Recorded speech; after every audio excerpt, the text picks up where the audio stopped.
playback show. This program is brought to you by MNB World in collaboration with Mongolian Film Institute.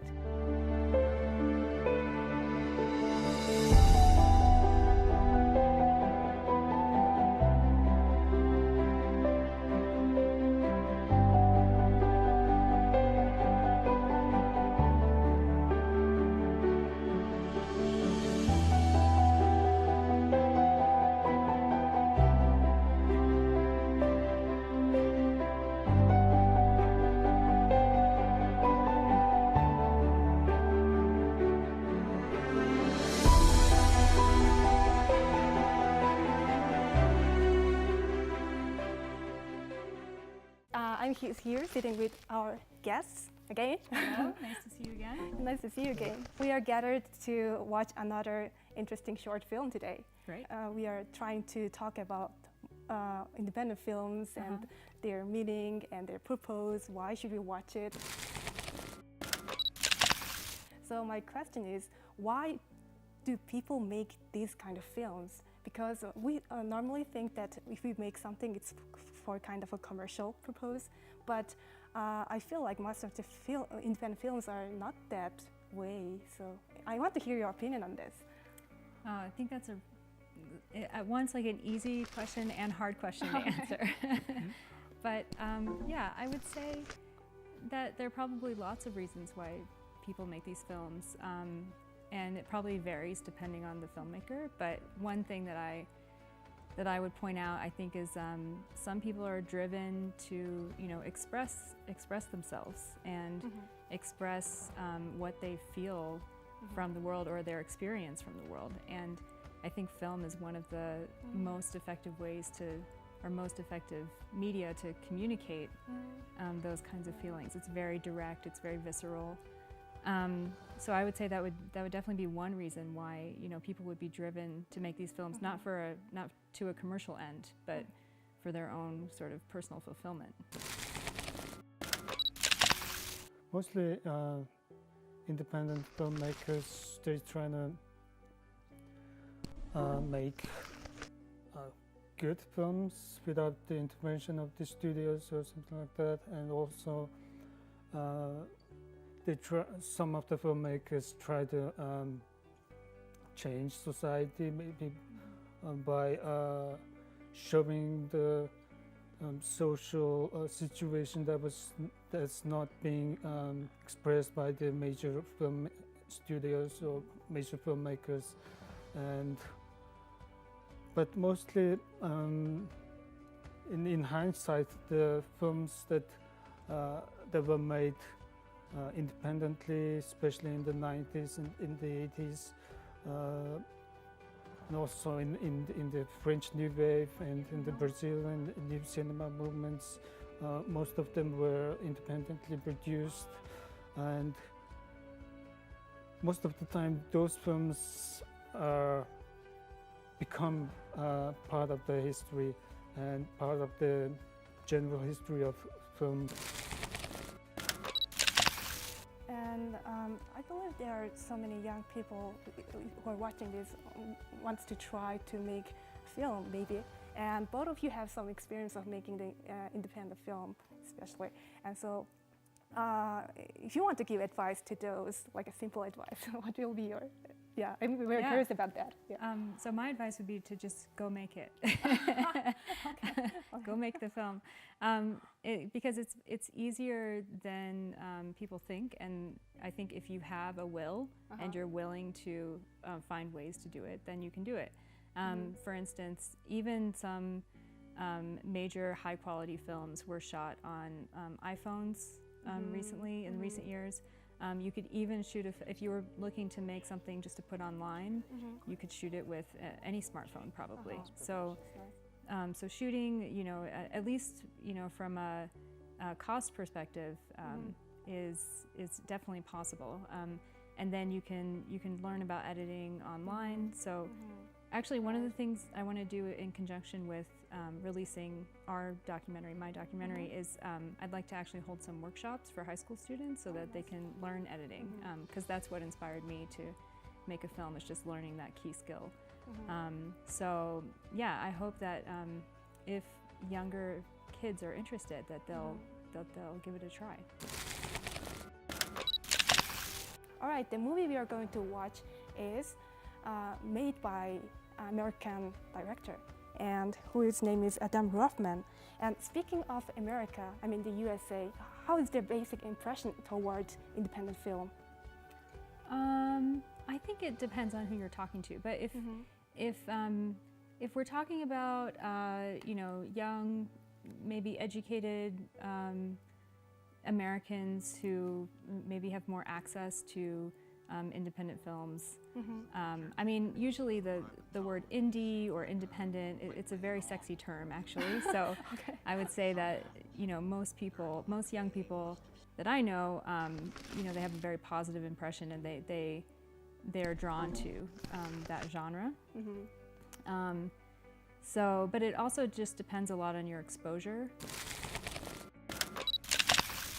Iqbal, what do you think about the growing number of independent film watchers in Mongolia? I think, yeah, the younger generation, they are drawn to mostly English-speaking culture, and also to them, one factor is that they are trying to be different from the others, and that makes them start watching other kinds of films, art house films, independent films, and yeah, then they got hooked, I think.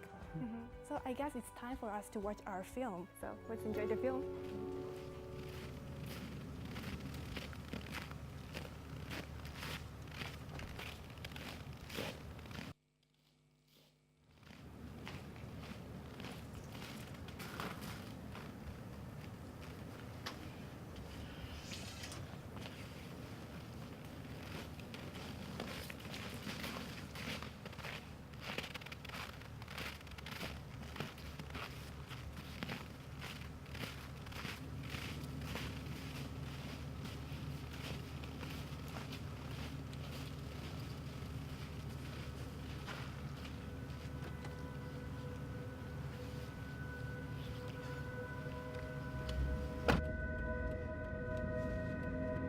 Just because someone appraises something at $10 million,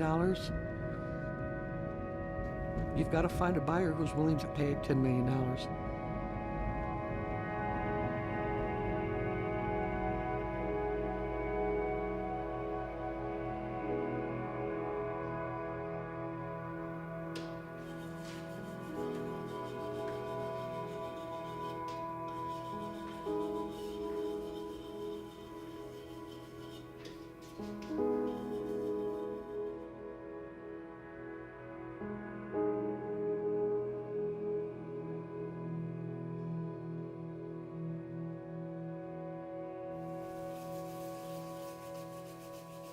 I think movies play a big impact on people's lives.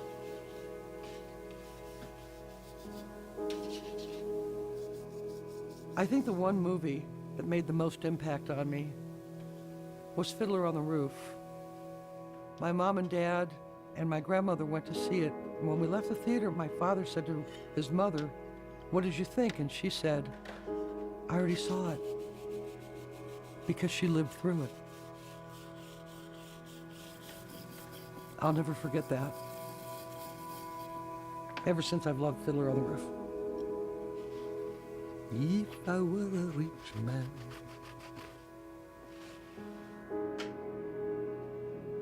When I was very young, they had Saturday afternoon matinees, and often my mother would give me some money and let me go to one of those matinees, and I just loved those.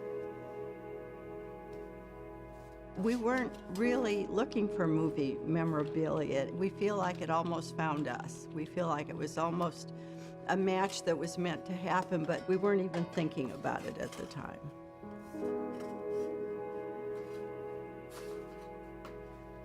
I don't know what I'd do with a whole bunch of money, honestly. I have friends who have a lot of money and they don't seem any happier. They just run around trying to hold on to it, and so I hope I won't do that, but we'll see.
After 25 years of being stored in boxes, some of the ink that had been left on the plates turned into a white powder.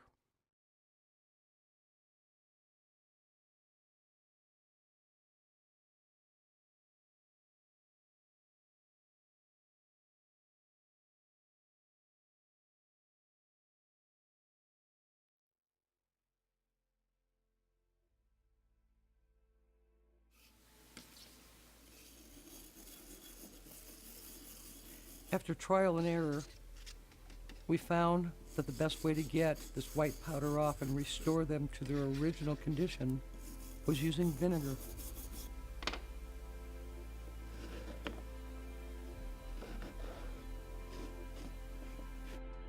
It took 48 trips to get the blocks moved from the antique store to our place.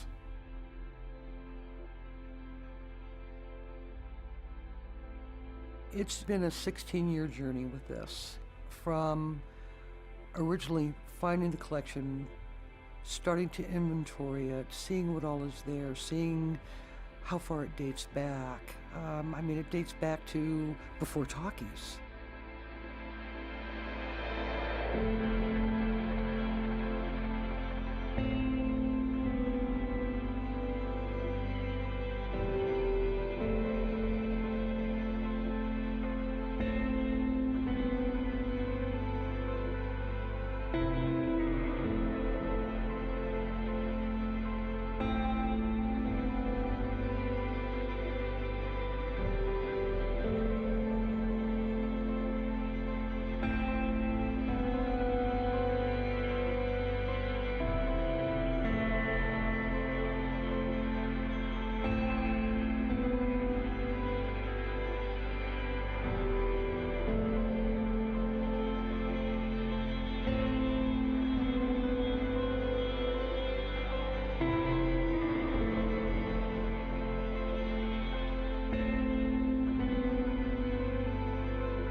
We just feel these blocks are too beautiful and too important not to be seen. When someone does acquire the collection, I'm hoping they would set it up in a museum so that people could see these pieces, but also set up the press and restrike some of these pieces. And now everybody can take a little piece of 50 years of motion picture history home with them.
All right, I found this film really educational and informal.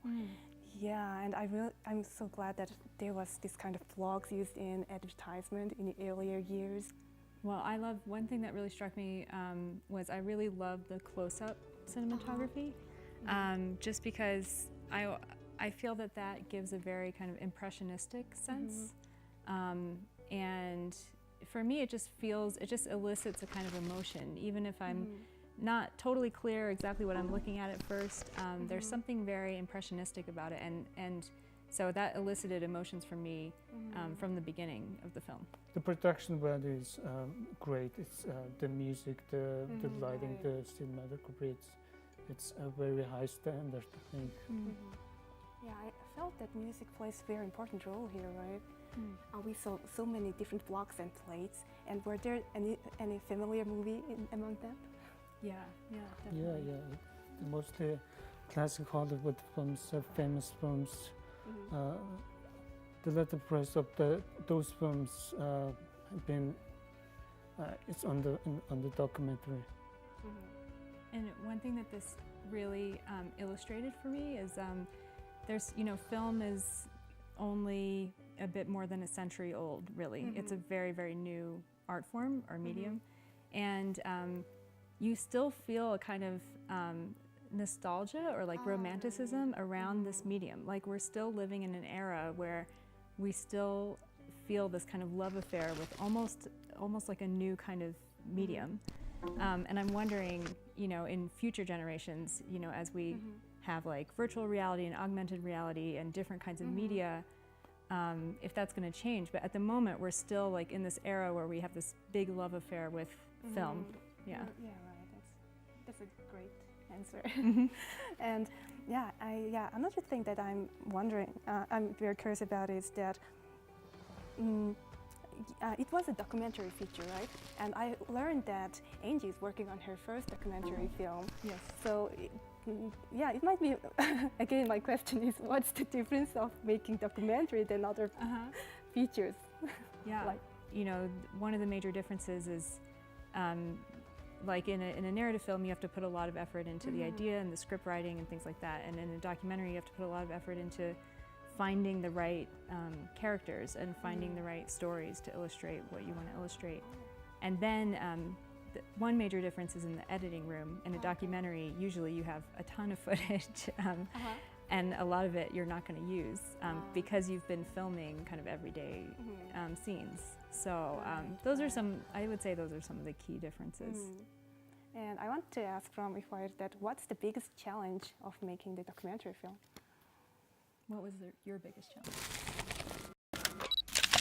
But comparatively, I shot not that long hours of footage, and it was almost like a fiction film. I started it as almost as a fiction film. But I haven't staged anything. But I interviewed all of the heroes, but in the end, I didn't use any of the interviews because the biggest challenge would be the editing process. During the editing, it changed dramatically. Right. Yeah, you can end up telling different stories with the footage you have through the editing.